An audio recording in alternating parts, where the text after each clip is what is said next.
Today in the show, we're going to be talking about Zatara, specifically Zachary Zatara. If you didn't know that he only got magic because the rules of magic themselves changed across the universe, then this show is for you.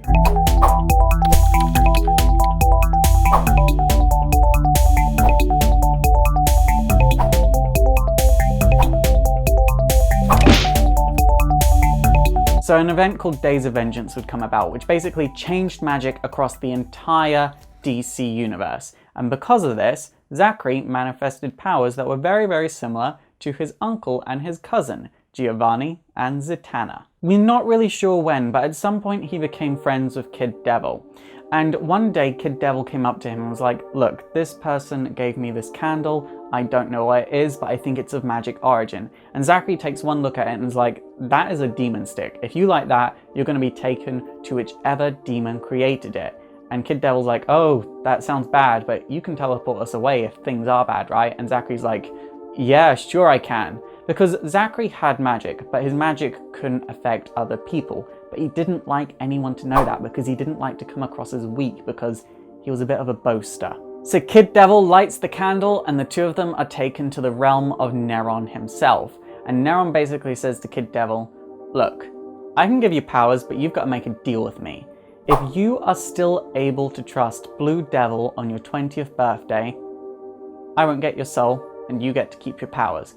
But if you are unable to trust Blue Devil by your 20th birthday, if he is totally out of your life, you do not want anything to do with him, then I get your soul. Kid Devil obviously was like, I get powers and I get to trust Blue Devil. Yeah, I can totally do this. So he agrees to this and the two boys are teleported away. And if you want to find out the outcome of this, you've got to watch my history of Eddie Bloomberg because that's where it's relevant. During World War III, he would help some Titans stop Black Adam in Greece. Then somewhere along the way, he stopped getting along with the team, including Eddie. So much so that it actually caused his powers to be really, really unstable.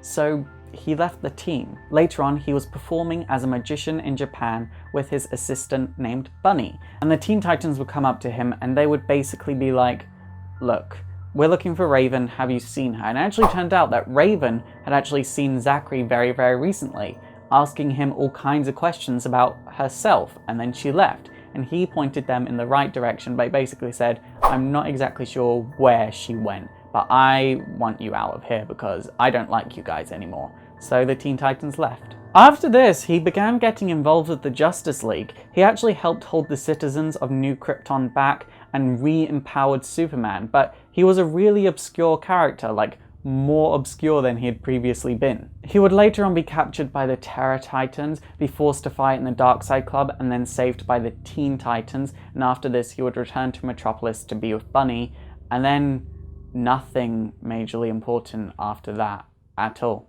He would star in the co-feature Coven of Three alongside Tracy 13 and Black Alice, where basically reality was changed to fit those three's deepest wishes, but obviously reality itself was changed, which wasn't fair to everyone else in the world, so they had to figure out a way to put reality back to normal, which they did. Again, it was just a co-feature. It was like 10 pages in the back of every Teen Titans issue. It was a nice story, but it didn't have any long-lasting effects because the whole thing was set in a parallel universe, and by the end of it, none of it really happened.